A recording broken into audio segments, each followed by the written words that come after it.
Good morning.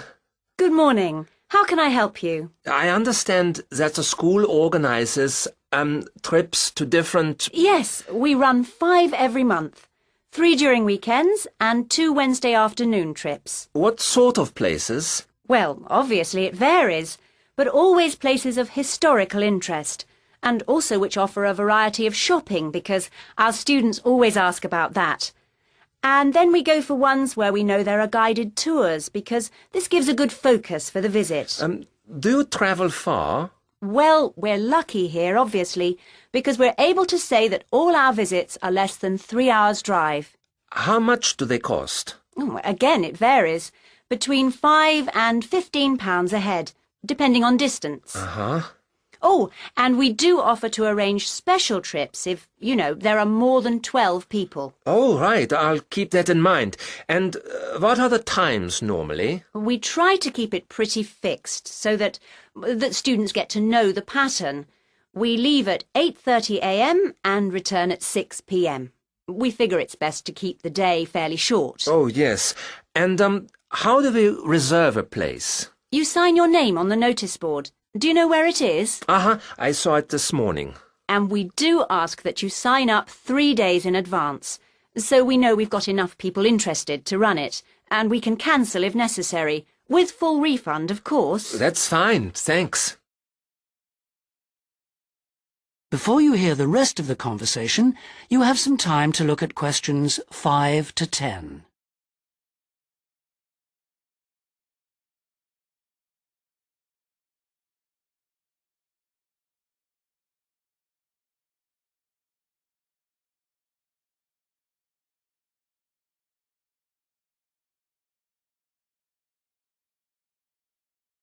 Now listen and answer questions 5 to 10.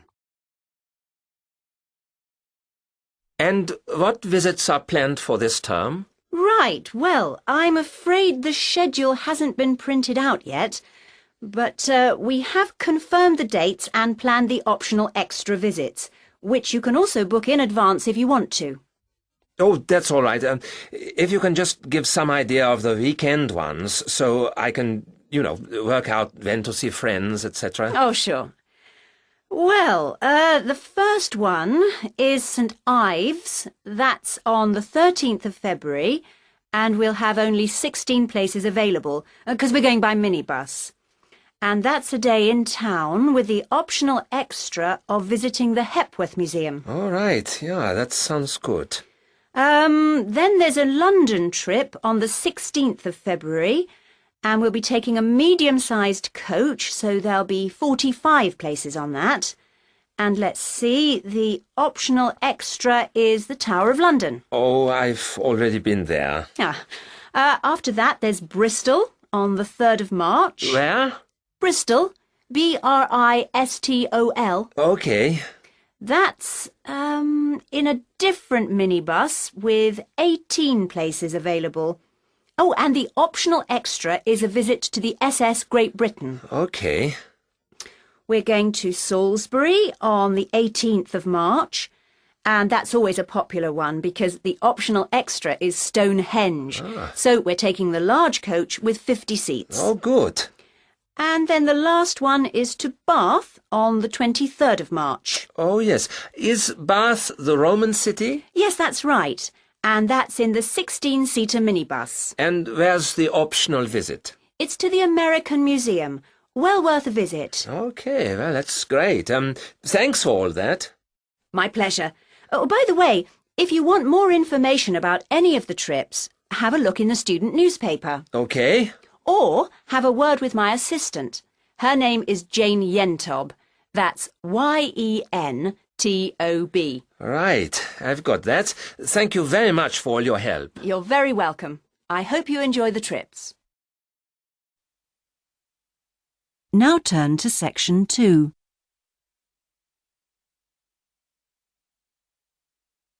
Section 2. You will hear a talk given by a group offering a walking holiday to raise money for charity. First, you have some time to look at questions 11 to 16.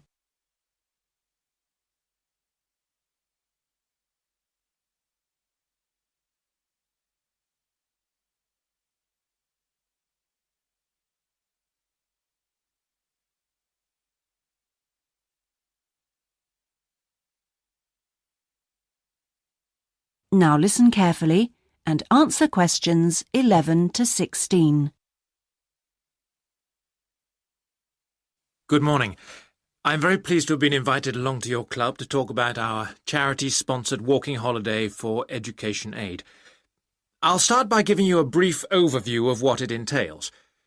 First of all, let me explain what we mean by sponsored here. This is where people promise to donate money to the charity if you achieve your goal, in this case to walk a certain number of miles. Basically, we are organising a 10-day holiday from the 6th to the 16th of November, with 8 days actual walking, trekking in the Samira Mountains.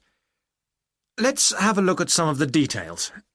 We require you to raise sponsorship money of at least $3,200, paying $250 of it up front as a deposit, and the rest in stages throughout the year. Out of this, about 35% will go on your expenses, and that leaves 65% guaranteed to go to the charity. Which brings me to the most important part. This trek is being specifically organised to help education in the Samira region. Last year we helped train teachers for the disabled, and this year we're focusing on the pupils. Each of the walkers' sponsorship money will go to help an individual special needs pupil in one of the mountain schools. In the second part of the talk, I'll be giving you a lot more details.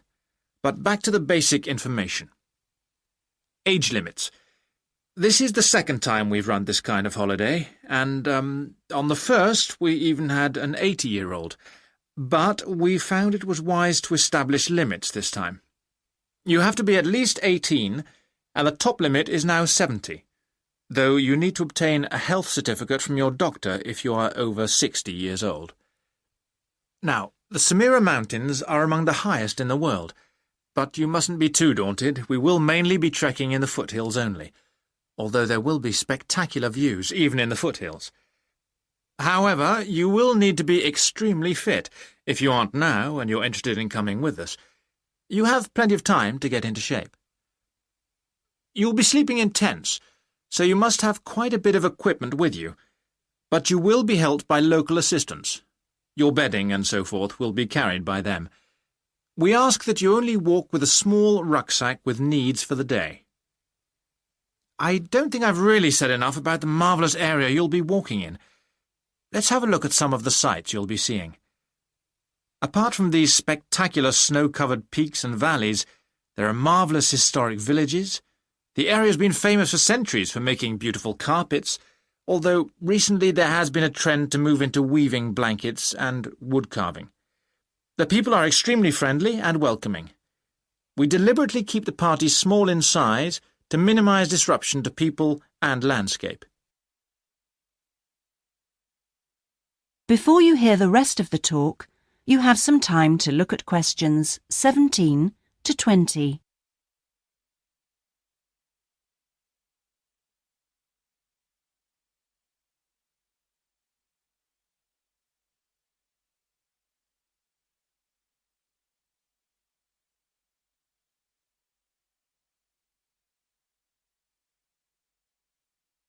Now listen and answer questions 17 to 20. I hope that there are still some people interested.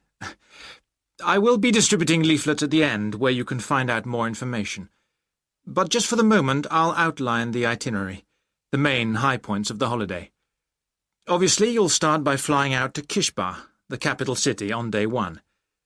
After a couple of days to acclimatise yourself, you'll start the trek on day 3, walking through the enormous Katiba forest, which will take the whole of the day. Day 4 takes us higher up, going through the foothills, past a number of villages, and visiting a school for the disabled in Sohan.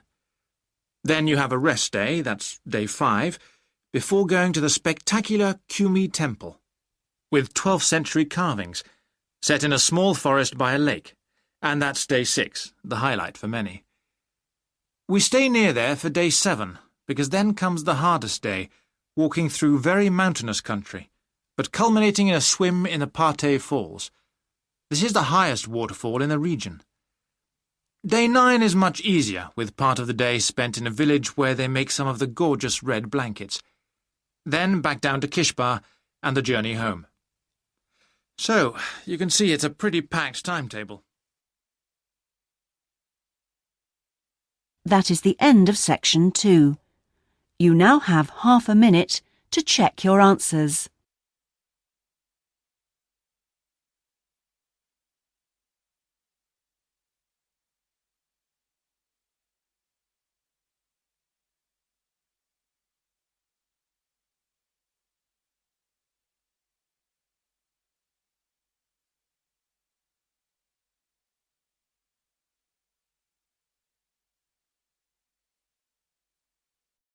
Excuse me, Dr. Johnson. May I speak to you for a minute? Sure, come in. I'm Melanie Griffin. I'm taking your course in population studies. Right. Well, Melanie, how can I help you? I'm having a bit of trouble with a second assignment, and it's due in 12 days. What sort of trouble are you having? Is the assignment question a problem? Well, that's part of the problem. I've been having trouble getting hold of the books. I've been to the library several times and all the books are out. Sounds like you should have started borrowing books a bit earlier. Well, I had a really big assignment due in for another course, and I've been spending all my time on that, and I thought... You might get an extension of time to finish your assignment for me? If that's possible, but I don't know if... Well, yes, it is possible, but extensions are normally given only for medical or compassionate reasons. Otherwise, it's really a question of organizing your study, and we don't like giving extensions to students who simply didn't plan their work properly. What did you get for your first assignment? I got 87%. Yes, you did very well, indeed. So, obviously, you can produce good work. I don't think I'll need too much extra time, as long as I can get hold of some of the important references. Well, since you did so well in your first assignment, I'm prepared to give you an extra 2 weeks for this one. So that'll mean you'll need to submit it about a month from now. Oh, thank you. Now, what about the reading materials? Have you checked out the journal articles in the list? No, not yet. There were about 20 of them, and I wasn't sure which ones would be most useful or important. Well, they're all useful. But I don't expect anyone to read them all, because a number of them deal with the same issues. Let me give you some suggestions. The article by Anderson and Hawker is really worth reading. Right, I'll read that one. You should also read the article by Jackson, but just look at the part on the research methodology, how they did it. Okay, Jackson. Got that. And if you have time, the one by Roberts says very relevant things, although it's not essential. So, okay, if it's useful, I'll try and read that one. Now, the one by Morris, I wouldn't bother with that at this stage if I were you. Okay, I won't bother with Morris. Oh, now, someone told me the article by Cooper is important. Well, yes, in a way. But just look at the last part, where he discusses the research results. And lastly, there's Forster. I can't think why I included that one. It's not bad, and could be of some help, but not that much. Before you hear the rest of the conversation, you have some time to look at questions 28 to 30.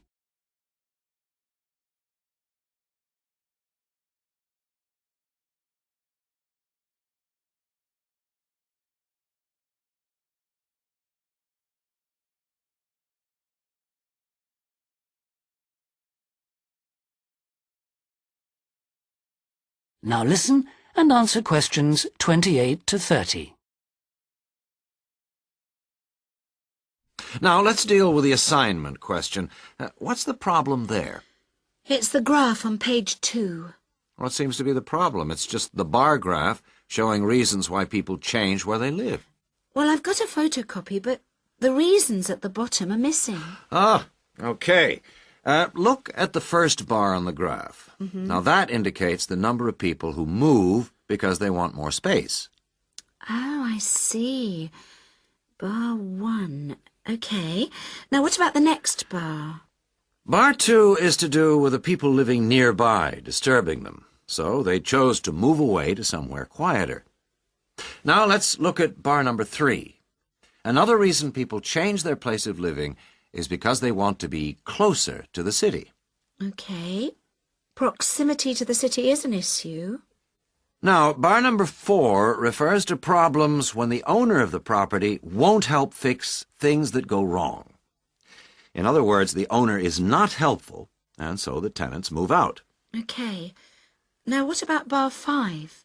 Bar 5 is about those people who move because they need a bus or train to get them into the city or to go to work. OK. And bar 6? Bar number 6 is interesting. That reason was given quite a lot. People moving because they wanted to be in a more attractive neighborhood. Oh, yes. Thank you very much. Now turn to section 4.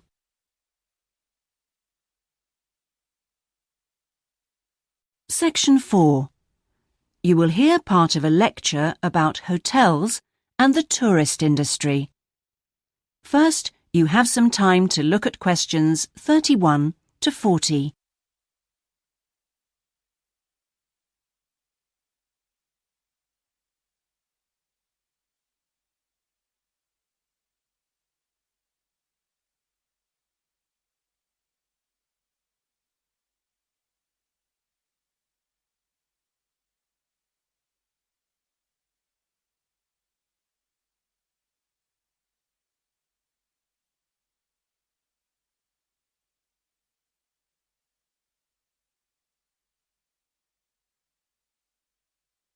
Now listen carefully and answer questions 31 to 40.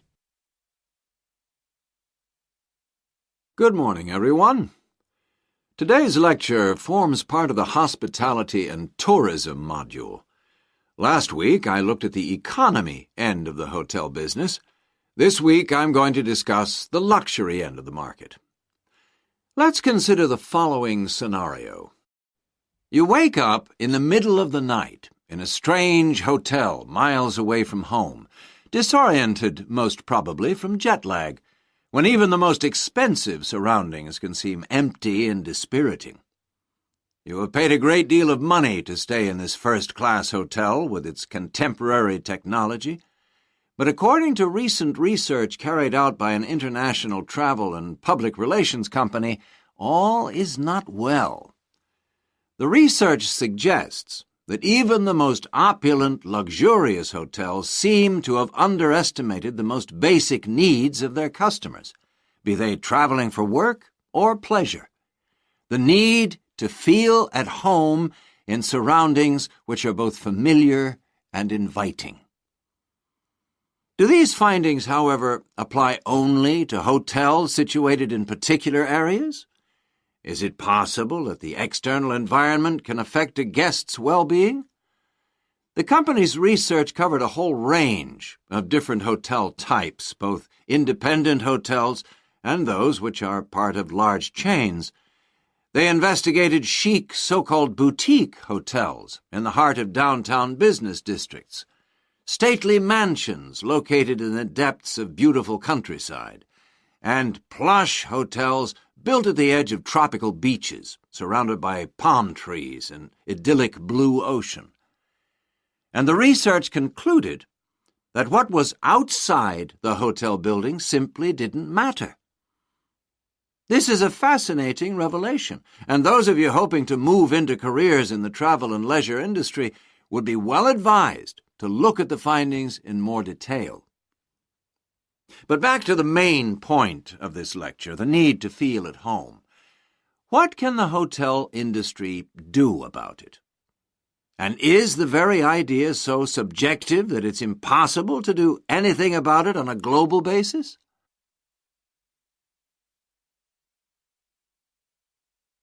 However, nothing stands still in this world.